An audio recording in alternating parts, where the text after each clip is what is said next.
Assalamualaikum warahmatullahi wabarakatuh. Saya Afina Latusyami dengan NIM 721141419027 dari Rombel Akuntansi B 2019.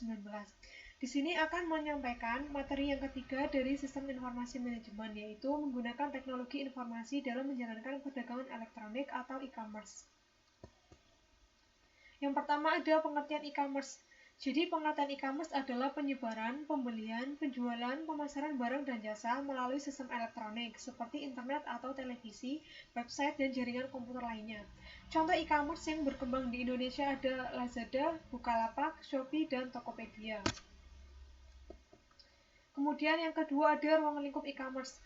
Ruang lingkup e-commerce meliputi satu B2B atau business to business. Jadi transaksi B2B adalah transaksi antar bisnis di mana tidak ada pihak yang menjadi konsumen akhir.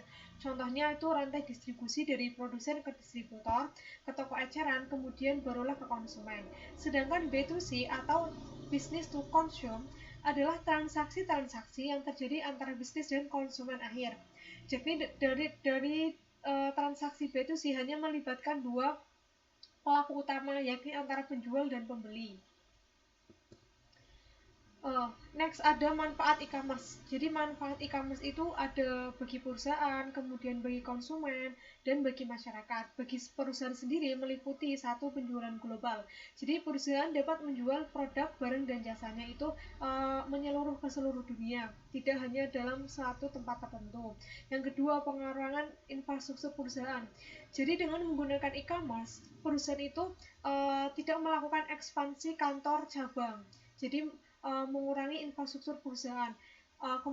Dengan menggunakan e-commerce hanya ada salah satu kantor pusat yang menjadi pusat beroperasinya suatu perusahaan. Yang ketiga ada pengurangan biaya. Pengurangan biaya perusahaan ini berkaitan dengan poin yang kedua tadi, yakni pengurangan infrastruktur perusahaan. Kemudian yang kedua ada bagi konsumen. Satu, memudahkan belanja dan waktu apapun. Jelas dengan menggunakan e-commerce konsumen dapat melakukan belanja kapanpun dan dimanapun. Yang kedua, dapat memilih produk dari beberapa vendor. Jadi dalam e-commerce itu terdiri dari lebih dari satu penjual. Jadi konsumen bebas memilih barang dari vendor yang diinginkan. Kemudian yang ketiga ada memudahkan persaingan yang akan menghasilkan diskon substansial. Jadi antara vendor satu dengan vendor yang lainnya itu akan saling berebut meraup konsumen sebanyak mungkin. Nah, salah satunya itu adalah memberikan diskon, sehingga diskon ini memberikan keuntungan tersendiri bagi konsumen karena dapat membeli barang dan jasa dengan harga yang jauh lebih murah. Kemudian yang terakhir ada bagi masyarakat. Yang pertama, memungkinkan telekommuting. Jadi telekommuting itu kegiatan perkantoran dapat dilakukan tidak dalam suatu tempat tertentu, melainkan dapat dilakukan di mana saja. Konsep telekommuting ini sama seperti digitalisasi. Kemudian yang kedua ada memungkinkan masyarakat bekerja di dalam rumah. Nah, ini kaitannya dengan poin yang pertama, yaitu kegiatan telekommuting. Kemudian yang ketiga ada memudahkan masyarakat pedesaan untuk mendapatkan aneka produk dan jasa yang sulit didapatkan di daerah setempat. Jelas, karena di desa, jadi produk dan jasa yang didapatkan itu lebih sedikit dibandingkan yang ada di kota. Jadi dengan menggunakan e-commerce, masyarakat desa dapat membeli produk yang dibutuhkan, yang produk dan jasa tersebut tidak tersedia di daerah setempat. Kemudian yang keempat ada kendala-kendala e-commerce. Kendala-kendala e-commerce itu ada dua komponen. Yang pertama itu kendala internal dan kendala eksternal. Kendala internal sendiri merupakan kendala yang berasal dari dalam perusahaan. Yang pertama ada biaya yang tinggi. Jelas dengan membuka e-commerce itu membutuhkan biaya yang cukup banyak. Kemudian yang kedua adalah kekhawatiran akan masalah keamanan. Dan yang terakhir ada peranti lunak yang belum mapan atau tersedia. Jadi peranti lunak yang harus disediakan itu harus istilahnya itu harus survive untuk menjalankan usaha ini e-commerce. Kemudian yang kedua adalah kendala eksternal. Kendala eksternal itu berasal dari luar perusahaan seperti penyusup, hacker, cybercrime. Ini adalah sejenis kejahatan dunia maya. Next ada intelijensi bisnis atau business intelligence. Jadi Intelijensi bisnis adalah aktivitas pengumpulan informasi mengenai unsur-unsur di dalam lingkungan yang berinteraksi dengan perusahaan. Dalam intelijensi bisnis mencakup dua komponen penting. Yang pertama adalah basis data eksternal. Jadi, perusahaan dapat memperoleh data tidak hanya dari dalam perusahaan, melainkan dari luar perusahaan. Suatu perusahaan dapat memperoleh data yang dibutuhkan. Kemudian yang kedua adalah mesin pencari. Mesin pencari adalah suatu program komputer khusus yang menanyakan satu kata atau kelompok kata kepada pengguna untuk dicari. Contohnya seperti Yahoo, Excite, AltaVista, dan Google. Next, ada strategi e-commerce dan sistem interorganisasional. Jadi, sistem interorganisasional sendiri adalah suatu kombinasi perusahaan-perusahaan yang terkait sehingga mereka berfungsi sebagai satu sistem tunggal yang bekerja sama untuk mencapai tujuan bersama. Perusahaan-perusahaan yang membentuk iOS disebut sebagai mitra dagang atau mitra bisnis. Dalam iOS mempunyai dua manfaat penting. Yang pertama, efisiensi komparatif. Dan yang kedua adalah efisiensi penawaran. Dalam efisiensi komparatif meliputi dua komponen penting, yakni efisiensi internal. Jadi efisiensi internal itu terdiri atas perbaikan operasi perusahaan itu sendiri, sehingga memungkinkan perusahaan mengumpulkan dan menganalisis data dengan cepat dan mengambil keputusan dengan cara yang lebih cepat dan lebih tepat. Yang kedua ada efisiensi antar organisasi. Jadi efisiensi antar organisasi meliputi perbaikan-perbaikan yang diperoleh melalui kerjasama dengan perusahaan lain. Perbaikan ini memungkinkan perusahaan menawarkan lebih banyak produk dan jasa, melayani lebih banyak pelanggan, memindahkan pekerjaan-pekerjaan tertentu kepada pemasok dan pelanggan, dan mengumpulkan data dan lingkungan dengan lebih mudah. Nah, yang kedua ada kekuatan penawaran. Kekuatan penawaran itu salah satunya adalah fitur-fitur produk yang unik. Dua, menurunkan biaya-biaya yang berhubungan dengan penelitian. Dan yang terakhir adalah meningkatkan biaya perpindahan. Next, ada Electronic Data Interchange atau EDI. Jadi, EDI adalah metode untuk saling bertukar data bisnis atau transaksi secara elektronik melalui jaringan komputer.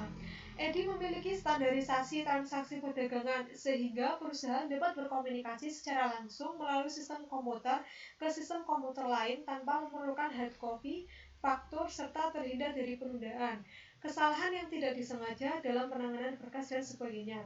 Kemudian tujuan diberlakukannya EDI adalah dapat membantu para pelaku bisnis untuk mengolah suatu dokumen dengan pihak lain dengan akurat, cepat, serta efisien dalam penyelesaiannya. Next ada extranet. Jadi extranet adalah internet yang dapat diakses oleh beberapa orang di luar perusahaan atau mungkin dibagikan oleh lebih dari satu organisasi. Cara ini memungkinkan dibaginya informasi berbasis komputer yang sensitif dengan perusahaan lain dengan menggunakan teknologi informasi yang pada umumnya dihubungkan dengan internet. Perusahaan menggunakan extranet melalui kolaborasi dengan pemasok-pemasok dari pelanggan-pelanggan besar yang telah dipercaya. Next ada pengaruh internal dan lingkungan pada penerapan iOS. Jadi ketika perusahaan dalam suatu tekanan dari pesaing dalam keadaan buruk, maka perusahaan akan memanfaatkan iOS-nya secara penuh untuk dengan bersifat reaktif. Kemudian dari sekutu dagang, penerapan iOS ini memanfaatkan otomasi yang diperlukan untuk pemanfaatan iOS agar bersifat lebih tepat lagi. Dalam pemanfaatan ini, kebutuhan internal dan dukungan manajemen puncak sangat berpengaruh terhadap pemanfaatan iOS ini. Next, ada manfaat tidak langsung dari iOS. Yang pertama adalah berkurangnya kesalahan, dua, turunnya biaya, dan yang ketiga meningkatnya efisiensi operasional. Bagi pesaing, manfaat tidak langsung yang diperoleh dari iOS adalah meningkatnya kemampuan untuk bersaing.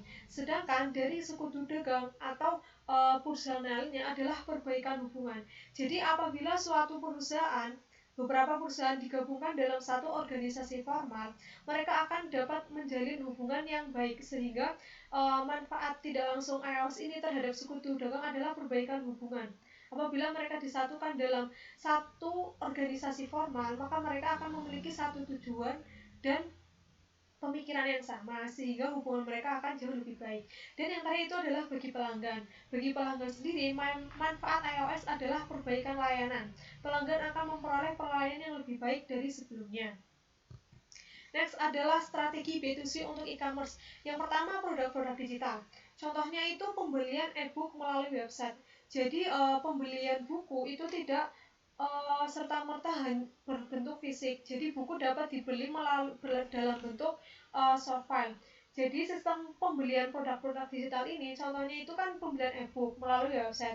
Jadi ketika kita membeli e-book, apabila kita belum melakukan pembayaran, maka e-book yang kita beli itu tidak dapat diunduh atau di-download. E-book yang kita beli dapat di-download setelah kita melakukan pembayaran tersebut melalui website. Kemudian yang kedua ada produk-produk fisik. Nah, di sini itu ada contoh rantai pembelian produk-produk fisik melalui e-commerce. Jadi diawali dari pengguna. Pengguna itu memanfaatkan e-commerce untuk pembelian produk dan jasa yang diinginkan. Kemudian setelah melakukan pembelian, produk dikemas, produk dimasukkan ke dalam aplikasi yang akan dibeli, kemudian pembeli melakukan pembayaran. Setelah melakukan pembayaran, produk ini kemudian masuk gudang dan gudang penyimpanan, kemudian produk yang masuk dalam gudang penyimpanan ini dikemas dan melalui proses pengiriman. Nah, setelah melalui proses pengiriman, produk-produk fisik tersebut akan dikirimkan ke user dan sampai pada konsumen. Yang ketiga ada penjualan maya versus campuran. Jadi penjualan maya atau virtual sales adalah penjualan oleh perusahaan yang tidak mengoperasikan tempat penjualan fisik atau toko. Penjualan campuran atau hybrid sales terjadi ketika perusahaan memiliki tempat berjualan secara fisik dan situs web. Contoh yang paling populer pada saat ini adalah penjualan produk melalui jaringan sosial seperti Facebook atau situs lain seperti www.kaskus.is, di mana penjualan yang mereka lakukan biasanya merupakan penjualan maya ataupun penjualan campuran. Dan yang terakhir adalah pemerintahan elektronik. Penggunaan teknologi informasi oleh pemerintah untuk memberikan informasi dan pelayanan bagi warganya, urusan bisnis, serta hal-hal lain yang berkenaan dengan pemerintahan. Pemerintah juga dapat mengambil manfaat dari e-commerce. Contoh kasusnya itu adalah Plow Country di Florida. Kantor pajak Plow County menggunakan layanan online untuk melelang sertifikat pajak bumi dan bangunan pada tahun 2005. Next, ada langkah e-commerce berikutnya. Langkah e-commerce berikutnya itu ada dua. Yang pertama, perdagangan bergerak dan nirkabel berkelas bisnis di semua tempat. Perdagangan bergerak sendiri adalah penggunaan telepon seluler dan asisten digital atau personal digital assistant untuk melakukan e-commerce nirkabel. Dan yang terakhir ada nirkabel berkelas bisnis di semua tempat. Jadi web spot internet kabel cukup memadai untuk penggunaan web umum maupun pribadi. Next ada aplikasi retail. Jadi aplikasi retail adalah program aplikasi untuk manajemen penjualan yang menggunakan sistem harga bertingkat. Misal, pada suatu toko menjual suatu barang yang mana jika barang dibeli dalam bentuk eceran maka harganya berupa harga eceran atau retail. Jika barang dibeli dalam jumlah banyak maka harganya menjadi harga grosir yang biasanya lebih murah dari harga eceran. Contoh-contoh aplikasi retail yang ada di dunia itu ada Post Software Has Micro, kemudian Mocha Post, aplikasi toko True Post, aplikasi toko Fan, dan aplikasi toko Unisenta. Saran-saran keberhasilan penggunaan internet dalam e-commerce. Yang pertama, pastikan situs web kuat. 2. Browser dan struktur basis data fleksibel maupun intuitif.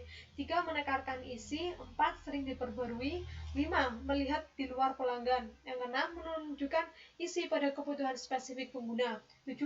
Menjadikan internet intuitif. 8. Berada di lokasi web yang kuat. 9. Ciptakan rasa kebersamaan. Dan yang terakhir adalah carilah bantuan jika membutuhkannya. Yang terakhir ada dampak internet pada bisnis di masa depan. Internet telah mendorong perekonomian di berbagai belahan dunia. Internet dapat meningkatkan efisiensi dan efektivitas kegiatan perekonomian dan pemerintahan. Internet memang diakui sangat berpengaruh terhadap perekonomian di berbagai bidang manapun, karena informasi yang tersebar dengan cukup luas dan cepat membuat efek yang cukup besar juga terhadap suatu produk. Sekian penjelasan dari saya. Apabila banyak kekurangan, mohon maaf. Saya akhiri. Wabillahi taufiq wal hidayah. Wassalamualaikum warahmatullahi wabarakatuh.